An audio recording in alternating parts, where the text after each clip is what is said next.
Bonjour à tous, je vous fais aujourd'hui la vidéo pour la nouvelle lune qui démarre le calendrier zodiacal le 8 avril prochain parce qu'il y a tellement à dire que je préfère me préparer et poser les choses par rapport à cela pour enfin essayer de vous transmettre tout ce que j'ai à vous dire sur cette nouvelle lune.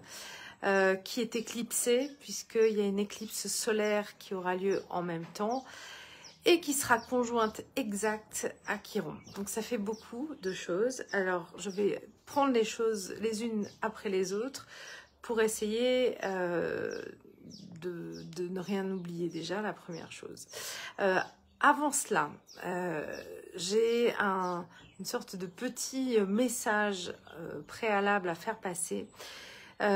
Qui est que le but de l'astrologie n'est pas d'assurer des grandes vérités. Le but de l'astrologie est d'expliquer des résonances qui peuvent avoir lieu entre ce qui se passe dans les astres, parce que n'oubliez jamais une chose, c'est que ce qui vous est décrit dans les transits et dans les nouvelles ou pleines lunes, c'est ce qui se passe au-dessus de votre tête. Donc si vous regardez le ciel le soir, ces positions dont on parle, vous pouvez les voir, en tout cas pour les planètes visibles à l'œil nu.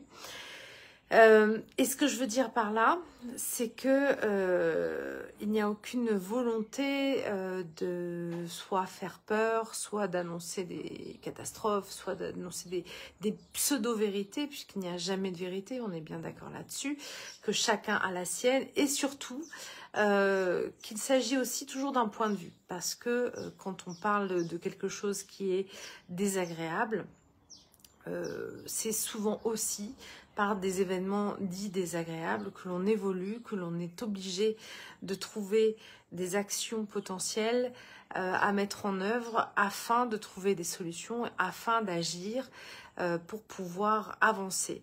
Et du coup, c'est le cas dans notre vie de tous les jours, quand on est confronté à des expériences, à des épreuves, c'est aussi dans ces moments-là que l'on trouve des forces, que l'on trouve des choses positives pour avancer.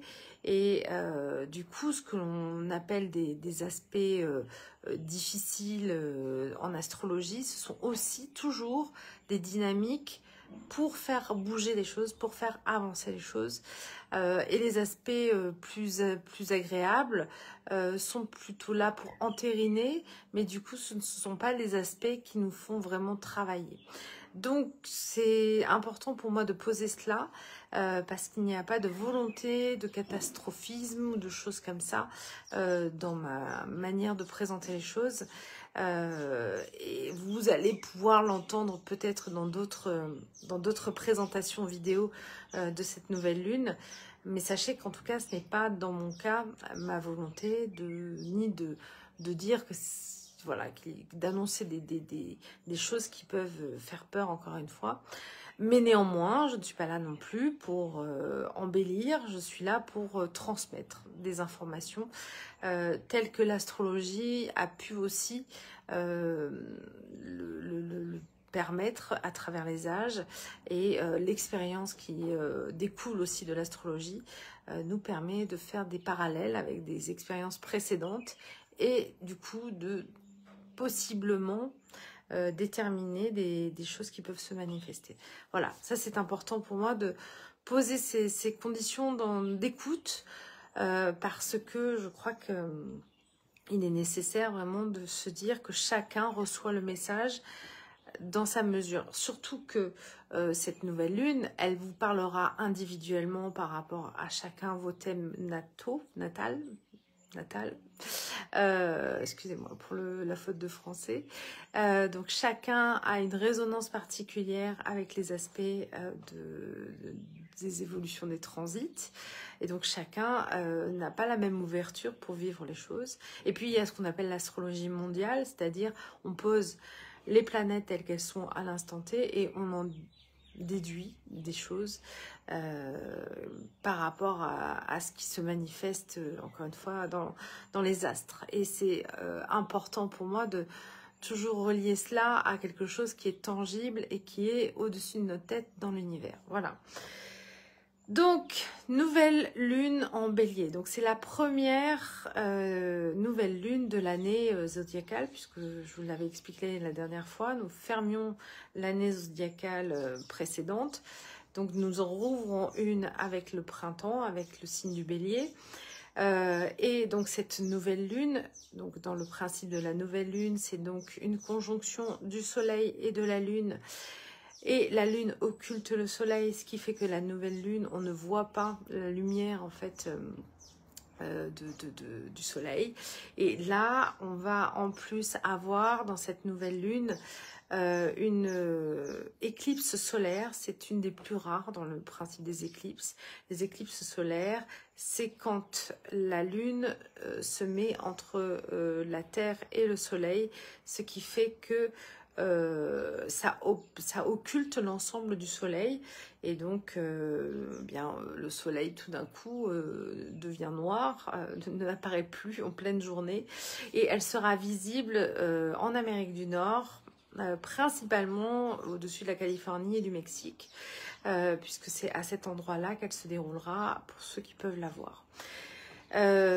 Donc cette éclipse solaire et donc cette nouvelle lune ont lieu à 19 degrés du bélier en conjonction avec Chiron.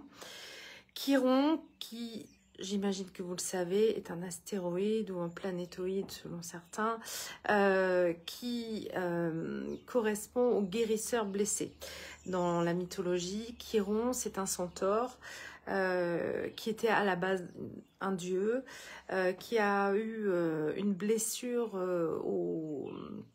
à son talon, qui a été blessé par une flèche qui était empoisonnée du sang de l'hydre, et qui souffrait énormément puisqu'il était immortel, donc il souffrait en permanence et finalement il est devenu mortel pour pouvoir se libérer de cette souffrance. Donc Chiron représente nos blessures. Habituellement dans le thème, c'est notre blessure d'incarnation. Et c'est aussi, quand on a le retour de Chiron, le moment où on peut justement voir et comprendre tout le déroulé de notre incarnation jusqu'à nos 50 ans, autour de ça, puisque le retour de Chiron se situe à peu près à ça, pour faire face finalement à une solution qui généralement s'amène à nous, à nos yeux.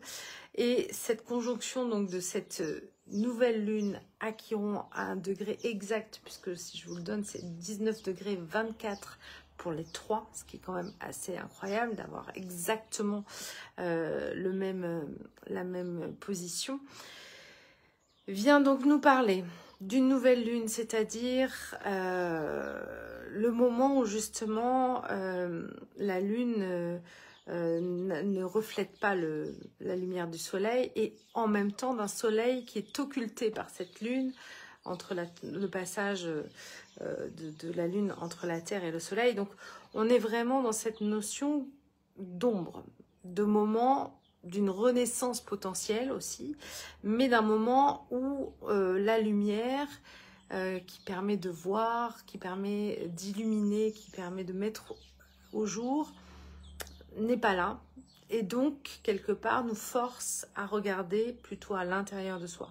Parce que si vous êtes les yeux clos, si vous n'avez pas de lumière et que vous êtes dans le noir profond, finalement, la seule chose que vous pouvez percevoir, c'est ce qui se passe en vous, à l'intérieur de vous. Et donc, la conjonction avec Chiron dans cette nouvelle lune en bélier, le bélier étant, je n'en ai pas parlé, mais un signe qui demande d'aller de l'avant, qui est dans un élan de vie. Le bélier, lui, il n'est pas dans la réflexion, il est dans l'action, il est dans l'élan de vie. Comme c'est le premier signe du zodiaque, c'est une puissance intérieure comme le printemps qui est la sève qui émane, qui embrase les arbres et les fleurs pour pouvoir jaillir. Et c'est vraiment ça le bélier. Donc il y a cet élan de vie incontrôlé, irréfléchi, qui est là et en même temps dans lequel on demande justement de ne pas extérioriser les choses, mais plutôt d'aller à l'intérieur de soi, voir ce qui se passe, d'aller comprendre justement ce qui émane dans cet élan de vie, et notamment par rapport avec Chiron à ce qui a pu ne pas fonctionner, à ce qui a pu aussi nous blesser, puis par rapport à ce qui n'est plus juste d'une certaine manière, autant pour nous individuellement que pour nous collectivement. Il y a vraiment cette double mesure qui est à la fois d'être dans l'un et dans l'autre, de vouloir, j'ai intitulé cette vidéo un nouveau paradigme, mais c'est vraiment cela, c'est d'envisager un changement extrêmement profond qui part du constat de ce qui ne fonctionne plus pour soi ou dans le monde, pour faire émerger une solution qui change les choses, pour aller vers un nouveau soi, un nouveau monde aussi. Il y a vraiment cette notion-là. En conjonction avec cette nouvelle lune, un tout petit peu après, on a un Mercure qui sera rétrograde. Donc Mercure, c'est la planète liée à la parole, à la communication. Quand elle est en rétrogradation, elle est plutôt dans un dialogue intérieur, dans un repli sur soi. Donc elle complète en fait cette notion de cette nouvelle lune dans la notion d'une communication intérieure, ou d'une communication intuitive, c'est-à-dire qui parle à d'autres réalités, à d'autres mondes invisibles, mais qui est encore une fois penché vers l'intérieur, qui n'est pas vers l'extérieur. Pour le degré Sabian, puisque je ne sais pas si vous connaissez le principe des degrés Sabian, j'en ai déjà parlé dans ma précédente vidéo, qui a été mis en place par Dan Royard. Le texte est assez éloquent, je trouve. Je vais vite vous lire, en tout cas je ne vais pas tout vous lire, mais le titre donc du 19e degré en bélier, c'est le tapis volant des contes d'Orient. Donc la dominante, c'est le recours à l'imagination créatrice, donc puisqu'on parle d'aller créer un nouveau paradigme, on est là-dedans. Et le petit résumé, c'est cette étape évoque la possibilité d'élaborer une nouvelle technique de perception, d'acquérir un regard détaché des conflits sur la réalité quotidienne. Donc, on est en plein dans ça. On est en plein dans cette idée qu'il y a quelque chose qui ne va plus du tout, qui ne fonctionne plus du tout, autant pour nous-mêmes que pour le monde. Et je crois que je ne vous apprends rien sur cette notion-là. Et d'autant plus qu'en parallèle, nous avons une conjonction Mars et Saturne en Poisson au moment de cette nouvelle lune. Et cette conjonction, c'est dit dans la tradition, enfin dans l'astrologie ancienne, être la conjonction des maléfiques, puisque Mars est considéré comme le petit maléfique et Saturne le grand maléfique. Alors maléfique n'est pas dans le sens que cela fait mal forcément, ils étaient appelés ainsi parce que Mars concentre à la fois toute une énergie guerrière, et Saturne, lui, est plutôt la planète qui nous parle des lois, qui nous parle des règles, qui nous parle du temps. Donc, l'un comme l'autre avait mauvaise presse par rapport à au fait que l'un pouvait déclencher des conflits et l'autre durcir les situations. Là, ils sont en conjonction. Et on pourrait tout de suite se dire « Ouh là là, ça va faire mal ». Comme je vous l'ai dit, on a toujours plusieurs degrés de lecture potentiels. Alors, on peut, si on est très basique, dire « Ouh là là, en effet, il y a une alliance des deux maléfiques en Poisson, aïe aïe aïe ». Mais néanmoins, c'est aussi, il faut le savoir, une conjonction extrêmement porteuse, puisqu'on a à la fois l'énergie de Mars, qui est le maître du bélier, dans une énergie donc puissante qui se conjugue avec celle de Saturne qui est prévue dans la durée et donc qui permet aussi que cette énergie qui habituellement est un feu de paille chez Mars, parce que c'est une énergie fulgurante mais peu tenace, qui va donc s'allier avec Saturne, qui veut lui donner finalement un ancrage plus profond et qui permet aussi du coup une puissance plus importante dans un effet qui peut s'engrammer en tout cas sur un long terme. Et comme les deux sont en Poisson et qu'on en a déjà évoqué ce Saturne en Poisson, l'idée c'est, encore une fois je pense, de donner plus de dynamisme et d'ancrage à une nouvelle manière de se connecter à l'invisible, à la spiritualité, à y remettre de la droiture, parce que Saturne, c'est aussi cette colonne vertébrale, cette verticalité. Donc, Mars, dans ce cas-là, lui amène aussi son élan et cette possibilité d'aller peut-être un peu plus loin dans cette volonté, et bien évidemment à ce moment très précis de cette nouvelle lune qui va aussi avoir un impact assez important. Ce qui est important aussi de savoir, c'est que lors de cette nouvelle lune, en dehors de la conjonction avec Mercure, donc de cette nouvelle lune, les luminaires ne touchent, donc les luminaires lune-soleil, hein, ne touchent aucune planète, c'est-à-dire qu'il n'y a aucun aspect qui sera formé ni avec le soleil ni avec la lune, avec aucune des planètes jusqu'à Pluton. Donc c'est intéressant, c'est un peu comme si toutes les planètes leur laissaient la voie libre pour aller puisqu'après les planètes nous avons les nœuds, pour quelque part aller engrammer quelque chose dans le destin, pour laisser le champ possible de créer quelque chose qui soit un renouveau. Quel type de renouveau, nous le verrons bien.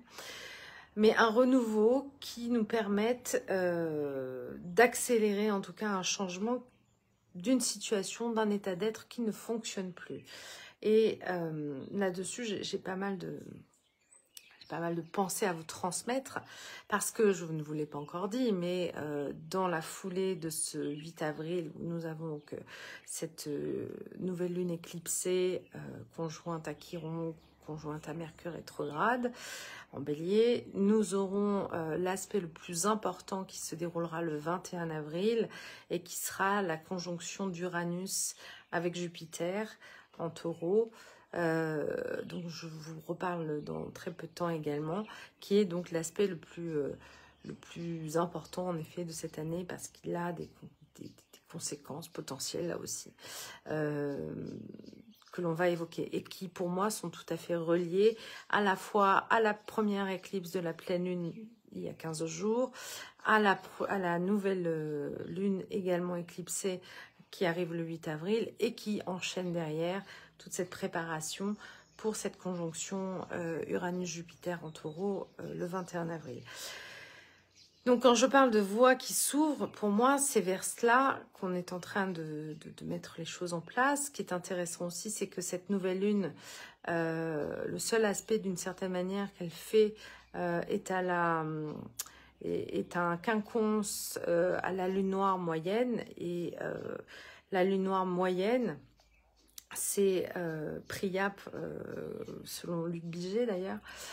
Priap, quand vous regardez la mythologie de Priap, c'est un dieu mineur, mais qui a en fait une fécondité énorme, et donc qui a d'une certaine manière la capacité de pouvoir engendrer quelque chose de nouveau. Mais on est avec la lune noire, et la lune noire, elle nous parle aussi de notre passif, hein, de quelque chose qui ne marche plus. Elle est en Vierge, en face de cette nouvelle lune, et cette lune noire moyenne, elle vient aussi parler d'une certaine manière d'un certain karma à réaliser dans cette incarnation, qu'il faut transformer. Pour moi, c'est vraiment ce qu'elle vient nous chercher. Et donc, ce quinconce, c'est une notion d'auto-sabotage. C'est une notion de j'ai envie d'y aller et en même temps, je n'y arrive pas parce que je n'ai pas forcément encore trouvé le moyen de le faire. Donc, nous sommes dans cette avancée, nous sommes dans cette idée-là. Je parlais parler de choses qui déplaisent aussi. Alors, il faut savoir, puisque ça reste aussi, malgré tout, quelque chose qui est annoncé par les éclipses, que historiquement, les éclipses ont un impact sociétal qui a été démontré durant les millénaires précédents, et particulièrement sur les éclipses solaires. Il faut savoir que les éclipses solaires, selon leur configuration, et celle-ci quand même avec la conjonction à Chiron, peuvent nous parler également d'événements majeurs nous bousculant. Donc, comme ça se passe en Amérique du Nord, ça peut concerner en effet les États-Unis, ça peut concerner un acte ou une situation où les États-Unis sont impliqués. Ça peut aussi concerner des cataclysmes.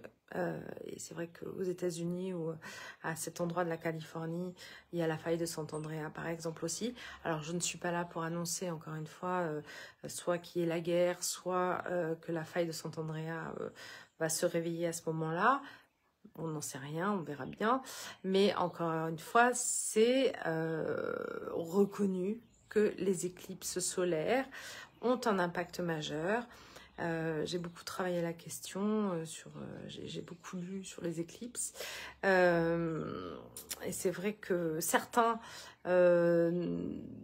y voient en tout cas la marque de quelque chose qui peut impacter la société ou le pays ou la zone qui est traversée par l'éclipse. Donc, nous verrons bien si quelque chose de cet ordre-là a eu un impact au niveau soit de l'hémisphère nord ou particulièrement des États-Unis en tout cas. Voilà. Pour terminer, puisque j'aime beaucoup aussi les parallèles de déclinaison, alors ça c'est pour les personnes qui connaissent un petit peu plus l'astrologie, les parallèles et les contre-parallèles de déclinaison, c'est une petite réglette que l'on trouve sur les thèmes et sur le thème de cette nouvelle lune. En fait, il faut savoir que cette nouvelle lune est en opposition justement à la conjonction Saturne et Mars. Donc, comme on a cette idée que nous avons cette nécessité d'aller explorer l'intérieur, puisque je vous ai dit, on est dans l'obscurité, donc il faut aller porter son regard à l'intérieur de soi. Et cette conjonction également de Saturne-Mars qui donne ce nouvel élan possible, mais en même temps en redressant la barre, en donnant de nouvelles directives et en détruisant peut-être ce qui n'a plus lieu d'être. Donc évidemment, ça peut aussi impliquer des changements remuants, ça peut impliquer des mouvements où l'on a des difficultés peut-être à faire face. En tout cas, c'est possible que ça se manifeste aussi. Je rebondirai sur une parole de Luc Biget que j'ai entendue récemment et que je trouve très très très pertinente, qui peut donner une solution ou en tout cas une voie de réflexion à justement cette histoire de changement de paradigme et cette possibilité avec cette nouvelle lune d'aborder les choses différemment. Où il disait que nous avons passé beaucoup de temps à vouloir être dans le développement personnel, le mieux-être, en s'occupant de ses blessures, de ses problèmes, mais finalement en étant assez auto-centré. Voilà, on est l'astre rayonnant qui est le seul sujet, alors que dernièrement, il évoquait plutôt, au lieu du mieux-être, être dans le plus-être, et justement de se libérer de ces schémas, de ce qui était nos blessures, notre fonctionnement, de quelque part partir de ce que l'on est tel que c'est, sans arrêt, sans vouloir toujours aller décortiquer les choses, mais plutôt de lâcher les couches en fait, dans la notion que on arrête le fait de se développer et de prendre de l'espace, mais au contraire d'enlever des couches, de s'alléger et d'être dans une sorte de reliance à l'univers, à notre conscience extraterrestre entre guillemets, à notre à notre être spirituel en tout cas, d'être dans l'idée que nous avons une mission et que en s'allégeant de nos blessures, de ce qui ne va pas, d'arrêter tout le temps de trafiquer cela. Et j'avais une image qui m'est venue, imaginons un sac à dos qui est un peu déchiré, qui est un peu abîmé, etc. Et qu'on cherche tout le temps à raccommoder, à améliorer. À un moment, si on veut partir en voyage, on prend le sac à dos tel qu'il est, on le remplit et on part avec. Et peu importe l'état global, c'est un peu l'idée, c'est-à-dire qu'à un moment donné, on va arrêter de se trifouiller la tête, de se couper les cheveux en quatre et de dire, ok, j'ai une mission, je vais aller à l'intérieur de moi, me connecter à qui je suis, à ce que je cherche, enfin à ce que je cherche à être, à ce que je suis, pour le montrer, pour être ça, pour l'incarner. Ça ne veut pas dire que vous serez parfait, ça ne veut pas dire que vous y arriverez du premier coup, et il y aura certainement des échecs, mais à un moment donné, il faut avancer avec ce que l'on a. Et très sincèrement, je sens que le nouveau paradigme est dans cette idée-là. C'est-à-dire que nous avons eu toute l'ère du développement personnel, de la compréhension de soi, de ses problèmes, de ses failles, de ces choses comme ça. Très bien. Mais à un moment donné, il ne faut pas s'engluer non plus là-dedans. Et que tout simplement, en s'allégeant, en étant plus simple, en étant plus droit avec ce qui est, avancer dans cette proposition que l'on a chaque jour d'aller dans une direction qui nous est certainement proposée en lien avec notre raison d'être là en tout cas. Voilà. Je sais que c'est long, je suis désolée, ça fait une grosse vidéo, mais je pense qu'elle était importante et je pense que cette nouvelle lune est une vraie étape. Je n'aime pas ces notions de portail, vous le savez, mais je pense qu'elle est vraiment une étape importante dans ce qui s'amène à nous en 2024, en 2025, parce que nous avons des étapes importantes à passer là sur ces 2 années particulières. Et que la peur, c'est pour ça que j'avais fait cette présentation au préalable, n'est jamais la bonne réponse. J'entendais l'autre jour une petite vidéo de Jim Carrey qui disait on a 2 choix de réponse à quoi que ce soit dans notre vie, soit la peur, soit l'amour. Évidemment, le bon choix, c'est l'amour. Et ben, ce sera ma conclusion du jour. À bientôt. Au revoir.